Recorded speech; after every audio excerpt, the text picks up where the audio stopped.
Hello and welcome to another edition of the Office Hours, the Blaine and Rhett edition. Solo business here. Rhett, you're in Panama. What in the hell are you doing in Panama? Well, I'm just a man of mystery, and I just Okay, you'd have to shoot me if you told me. I understand how this works. just checking on assets. How about that? There you go. That'll work. And one of the assets that I think are going to be worth mentioning here, you got behind you there, Head of Mentals. Your new book is just getting ready to drop. Yeah, I know, and I was told to put my backdrop up because I hadn't been doing it, and now my head's disappearing. So I'm not sure. I have to. I don't have a green screen where I'm traveling, so I don't know what's going on there. But yeah, no, it's Head of Mentals. It's one of the things that this book's about, which I think is really interesting, is it started out as a self-talk book, and we were exploring self-talk and how it impacts leaders. But what we found when we were doing the research is not only does it affect leaders and impact their performance, but when a leader has negative self-talk, it actually dramatically impacts the team that's around them. And so this book really deals with that topic and how you can catch that behavior, catch that self-talk, correct it, and actually help your team with their self-talk and the collective team talk that evolves. And so what we found is that winning teams, like championship teams that perform at a really, really high level, they have really good self-talk. Yeah. And so if the more we can do that as a team, and the more you can lead that as a founder or an entrepreneur, the better off your team's going to perform, the better off they're going to be. They're more engaged, more innovative, more of everything that you need to be successful. So yeah. Thanks for bringing it. I can't wait to get a copy of it. Yeah, can't wait to get a copy of it. That's yeah. There's some really interesting scientific basis to that whole thing as well. And I mean, I'm just referencing a sports analogy or sports, some sports data that I came across a number of years ago. Yeah, great stuff. Looking forward to it. Yeah, thank you. Yeah. Yes, and not that we were talking about this, but I'll just kind of segue into this here. A large number of our viewers are entrepreneurs, solopreneurs, and paramount, I think, on most of their minds is how do I, scale a business if I got one running, but how do I start a business if I've got an idea and want to kick that up? And the starting is oftentimes the most difficult thing. I'm writing a new book right now myself, and getting started is kind of like, I got to get off the line. But once I get rolling, then I got some momentum. But it's hard to turn a stopped car. It's hard to get anything going. So our first guest here, Ross Buhrdorf, has got I'm just fascinated by this. ZenBusiness. Coming out of Texas, but an AI-powered platform to simplify how to start, run, and grow a business. Well, thanks for having me on here, guys. And we're talking about books. I'm on chapter 5 of my book, and the working title is "Fear is a Liar." And boy, Rhett, it really ties into what you said about your book. Is if an entrepreneur is not aware of their frailties and is not dealing with them, it can be catastrophic for the company. And we've all worked for people where we all know frailties, but they seem to be unaware of them. But the entire team knows exactly what they are. And I deal with that. I think a lot of the negative self-talk and the fear is just fundamental, and so you can meet the world with fear, or you can meet it with love and enthusiasm, and that's that's the I explore all of those things, and it's coming out in 27. We hope. I'm ready to let it out, the year, but the publishers are, it's a whole different thing, as you guys know. Yeah. But hey, I'm excited to be here. You guys fire away. I'm ready to go. Well, you got an AI platform that you've kind of curated here that takes the stumbling blocks, if you will, to starting a business, the paperwork, the legal and, things that I need to jump through here, licenses, formation documents, all that stuff. Walk us through how, I would be able, if I want to start a new business here, if I've got an idea, now I need to take that idea and put it into form. What's your platform allow me to do that would be problematic if I was to try and fit all these pieces together myself? Fundamentally, we're the one-stop shop that makes entrepreneurs' dreams come true. When we interview them and talk about them, they're not looking to become billionaires. They're looking to get some freedom. This tidal wave that started with the pandemic is just continuing. More and more people are either forced into it, or they realize that, working for corporate America is not a guarantee. And they really are assuming more risk in working for corporate America. So we provide that platform that makes the hard stuff easy. So all the formation, the website, the compliance, the marketing, the banking, all of the fintech, invoicing, trademarks, insurance, just everything that you need as a solopreneur, primarily who we serve, is everything we've got. And we've really taken it to the next level. I tell everyone, I was a CTO for the majority of my career, and I had nowhere left to go. So I had to do the CEO, I was forced into that. I guess I'm okay at that. So we are very tech forward company, and our AI platform is called Velo. And what we do is it's fundamentally an agent that helps you along on your journey as an entrepreneur. And I don't want people to think about it as just an interface on ChatGPT. We've got 850,000 customers, and we have a tremendous amount of data about during the formation, their banking, their website, and we've created all of that and fed it into our custom LLM. In addition, guys, just from the very beginning, we knew we were going to do this, and we're a robust API-driven, now LLM-driven platform. We collected every single interaction with our customers: phone calls, emails, chats, FAQs, everything that there is fed in to our LLM and constantly fed into our LLM. And even more than that, what we're very proud of is on the back end, we see every interaction and we look at them, we say, wait a second, this one's off base, this one's flagged, we need to fix this. Let's go do some research, make sure we're giving the right answer. And then we feed that back in to the LLM. So, we are just committed, wake up every day with the goal of making entrepreneurs successful. That's what we're all about. That's what we focus on. We've got the best NPS in the industry, the best Trustpilot score in the industry.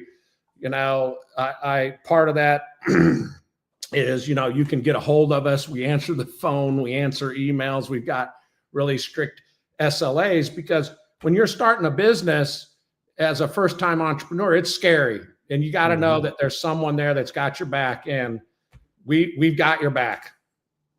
Yeah.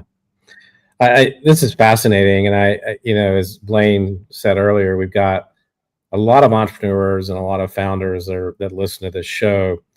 I'd almost say that's probably most of the makeup on who listens.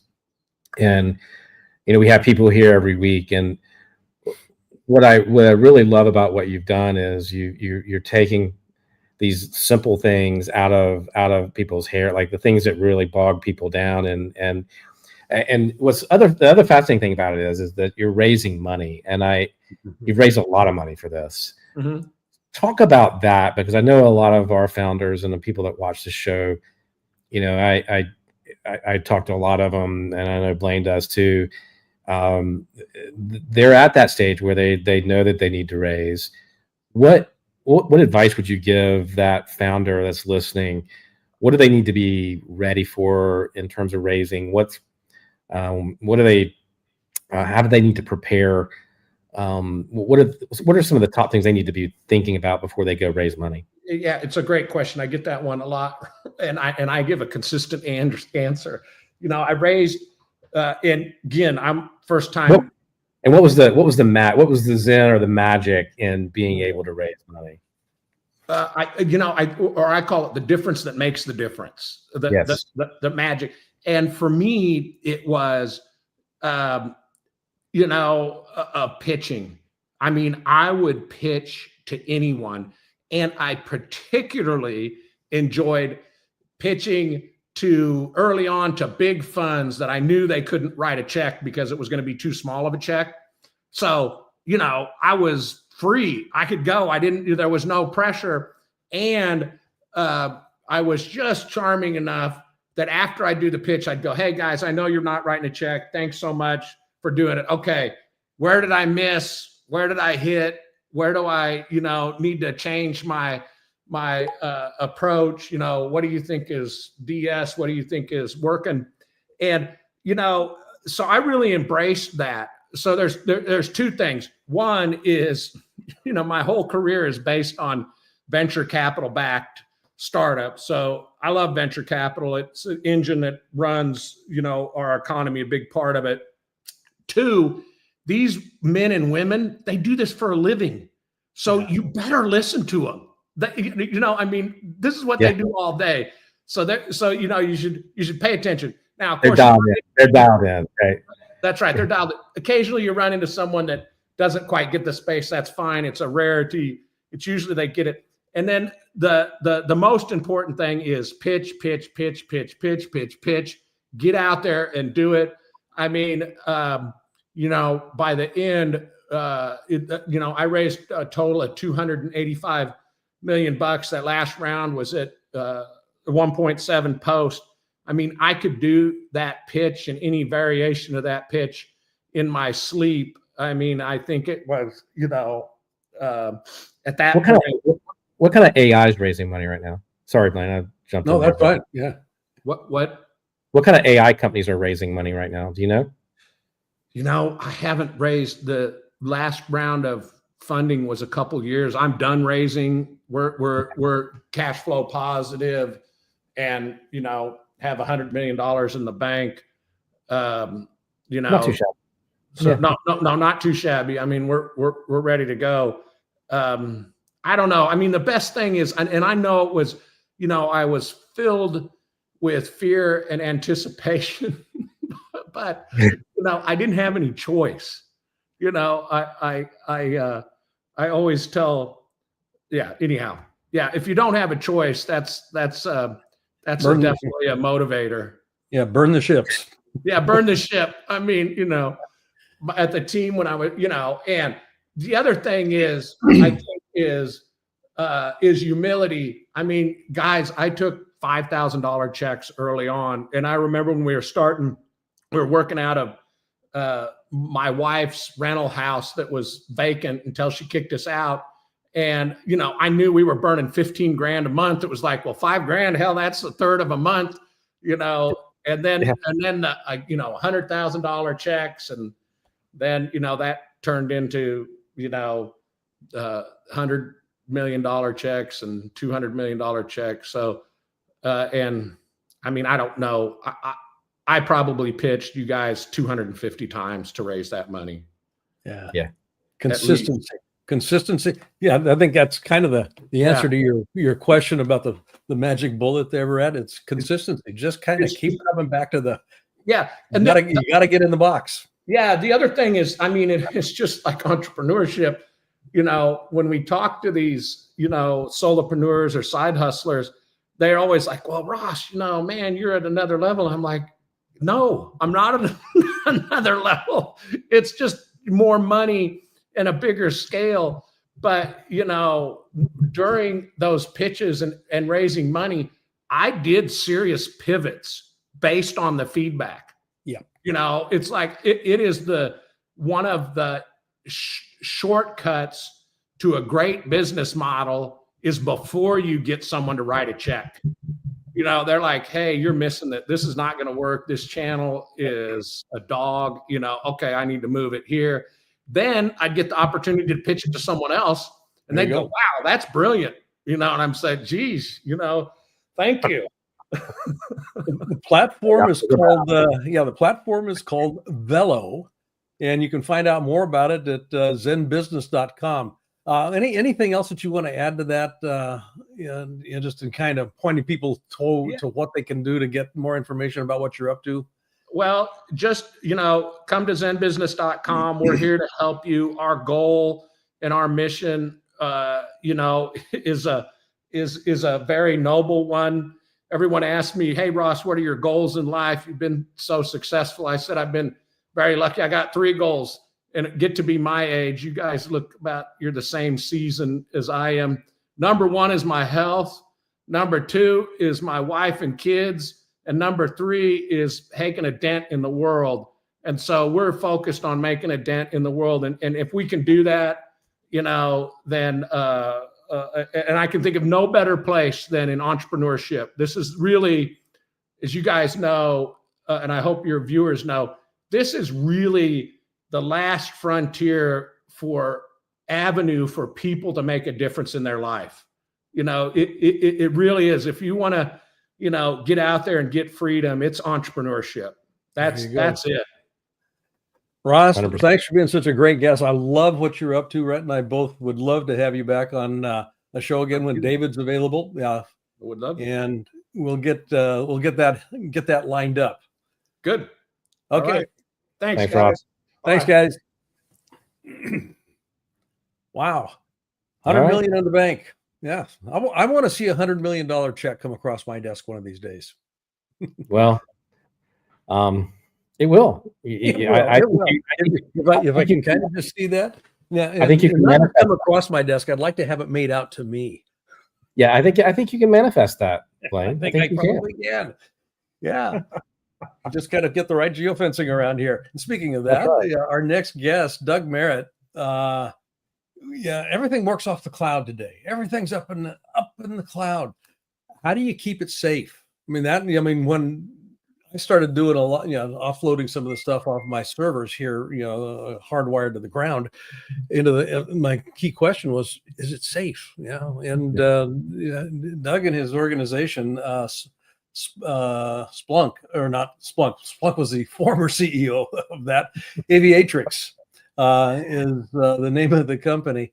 And it really does address that whole question of safety. So, okay, do we have is he not in the room here? Did Doug Doug was here just a moment ago, but he was in the chat for a second. Yeah, he was in the chat, and he says he's in the studio. Well, we'll just kind of real quickly pivot here. Speaking of pivoting, and Jim is in the studio. We'll bring Doug up as soon as he can get reconnected here. But Jim is ready to go, and Jim Eckes. There you go. Eckes. Hey, is it X or Eckes? Eckes. Eckes. Okay, I yes, messed it all sir. together. That's all good. That's a great one. TieTechnology, the founder of TieTechnology. Now, a soft phone. Now, I'm going to just kind of tickle this a little bit here. Yeah, nobody knows what a soft phone is. What are you talking about with a soft phone? Because this is play.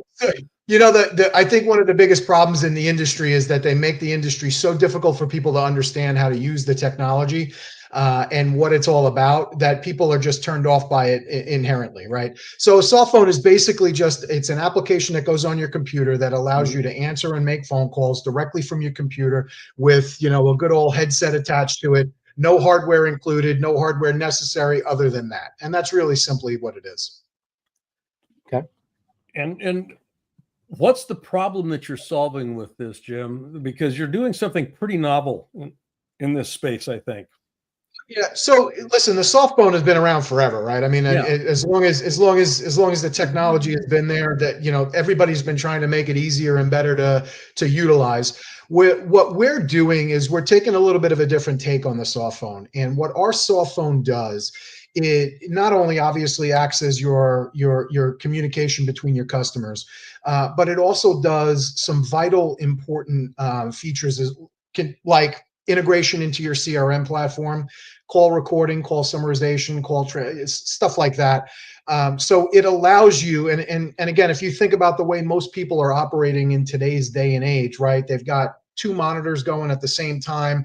You know, for them to look over to the left, to answer the phone, to stop what they're doing, and then pick up that phone and then figure out what they've got to do with that call and how they got to disposition that, or what they've even got to do with that. Listen, it takes time and productivity, and the time that you save, it's money in today's environment. So what we've basically created is a means for folks to stay doing what they're doing, take the calls, pop the screen so they know exactly who's on the phone, which customer is calling. And then when they get off that call, they can continue to do what they're going to do, because what our system is going to do, it's going to take the call recording that we just took of that call, and then it's going to take it and put it into your CRM, transcribed and summarized, ready to go for you. So you can continue to do what you're doing, and you're not even wasting any time. And it's just giving back the productivity, not only to the employee, but to the employer as well. Is there a way that you can integrate? I mean, let's say somebody calls me on the cell phone, and maybe I'm not at the office, maybe I'm in the car, maybe I'm traveling. Do you see or envision this sort of integrating with, if I'm not on my laptop or my desktop, integrating with your cell phone ultimately, where that system still gets that information and still puts it into the CRM and still saves me that time, right? Or I'm at a conference. This is one of my personal examples. One of the things I do a lot of speaking, and I go to a lot of conferences. Do you see it working in an environment like that, where maybe I'll have a conversation, a sales conversation, or an introductory conversation, and I want to capture that? Is there a way to record? Could you see it recording that conversation? I carry the Plod thing around with me, right? Yeah. Right. Do you see it sort of integrating there and being able to integrate with CRM from there directly? Yeah, I do. And so what we've developed is our app, which we're going to be launching here very, very shortly. What it'll do is it'll tie back in. You're going to answer that phone call on the app on your cell, and what's going to happen is that you're going to it's going to record that whole entire conversation just as if you were sitting at your desk. Okay. And then what winds up happening is that from that convention center, or wherever it is that you are, in your car, wherever, it's going to then be implanted into your CRM platform, so that you can then go back and say, oh man, who is I just spoke to Blaine on this one. What are we even talking about, right? And then it's going to pop that in there, and then you'll just be able to go right into the notes and pull that up. On the other side of that, when you're in your office, and then that next time you call in, it's going to pop up on your screen, and it's going to tell you that Blaine's calling. It's going to be this person's calling or that person's calling, and it's going to give you the synopsis of what you got, what the last notes are within the system. It's really, really, really fantastic. Brilliant. Yeah. How difficult is it to integrate into an existing platform? Well, so every single one of them is different, and so what the beauty of what the technology has been put out there is there's the APIs that get put out for all of the companies that they allow them into the system via the use of the API, and where needed we'll use that, right? Because why wouldn't we? It's an easy way in. However, what I don't like to be is I don't want to say held hostage, because that's not even the right frame, but I don't want to have to rely on another provider's API, because some of them could be quite awful.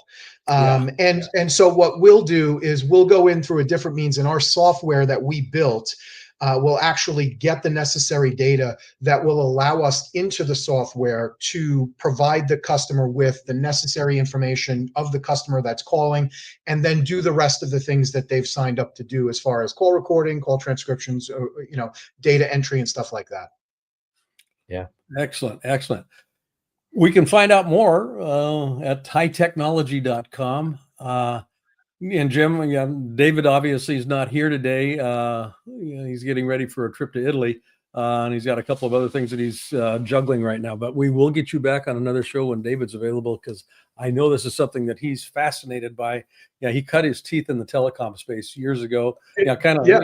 Same as I did as well. So I love what you're up to with this. TieTechnology at TieTechnology.com. Thanks, Jim. Yep. Thank you. Thanks, Jim. Take care. And it doesn't look like we're going to get Doug back here, so we will just kind of wrap up here, and we'll bring Doug back into another show here when he's got availability again. So, takeaway. Both of those guys save entrepreneurs time. Like what I love about where things are going, and particularly in AI and all these spaces, is it's about making things just more efficient, making it easier to do, get it done. I love the idea. Like I remember a couple of years ago, I mean, I was still inputting, business cards into a, into a CRM, right? If that can just be automated now, and I can have conversations at these shows and at these events and coming off stage, and it's just automatically put into my system. I mean, that's a massive help in business development, massive help in following up the right way from a show. And then, obviously, I mean, the things that ZenBusiness is doing are just off the charts, kind of amazing. So time is time. That's my takeaway. You stole my thunder on that. I was kind of going to go down that rabbit hole as well. But we can go down. No, I'll just kind of pivot a little bit here. One of the things that, being able to capture time in the way that both of these gentlemen were talking about with their platforms, it makes it, my little tagline, moving possibility into reality. Yeah, the faster I can begin to get fundamentals in place, the faster I can begin to capture data that is usable, and I can transfer it into knowledge that I can leverage. That's where possibility now can become a reality. And that's, I love both of these platforms. One of them, is actually kind of an emerging piece, just in terms of, assembling everything so a solopreneur can get started up quicker. The other one is taking something that's been around for a long time, VoIP, voice over internet protocol, and completely reconfiguring it using some very interesting emerging technologies around AI, captures time. All of a sudden, possibility now is a reality. It's beautiful. Right. I love how entrepreneurs work. And I love how you sum things up, my friend. Hey, well, thank you. It's all in the way you hold your mouth. Okay. We could dig into that. Maybe you tell me that all the time. We probably should dig into that, but maybe we shouldn't. I don't know. I'd be fishing with my granddad, and Grandpa, I'm not catching any fish. He says, "You're not holding your mouth right." Okay. Danger, Will Robinson. Danger. Exactly. Buddy, you have a great time in Panama. I'm very excited to see the new book coming out. Yeah, thanks. Yeah, there's a launch coming up. What is it? October 28th. 28th. Yeah, I'm looking at the tagline there. We'll be at the Barnes and Noble on Fifth Avenue that day and doing a book event. And when can people pre-order? Now. You hit that little you hit that little QR code down there. And right now, actually, in the next 2 days through Friday, Barnes and Noble's having a 25% off sale on the book, pre-order sale, and then a 10% off if you're a premium member. So go order. Actually, this is a really good time to pre-order. So. Excellent. I will get mine in. And those of you that are watching this thing, not to just kind of focus on your book, David's got a new one coming out now. Yeah, he does. And don't do business with dicks. Yeah, right down on the bottom. Yeah, go get the bottom. So you can pre-order that one as well. And then tomorrow, Friday, the regular time, David's show is going to be live. So there you go, free training, and text or go to the email to register and get a free copy of his book. But Friday morning's training. Tune in 6 a.m. Pacific, 9 a.m. Eastern. And we'll see you on the next edition of the Office Hour Show with Blaine and Rhett. And sometimes we'll squeeze David in there. We'll let him join every once in a while. We'll let him join every now and then. Take care, guys. Have a great rest of your week.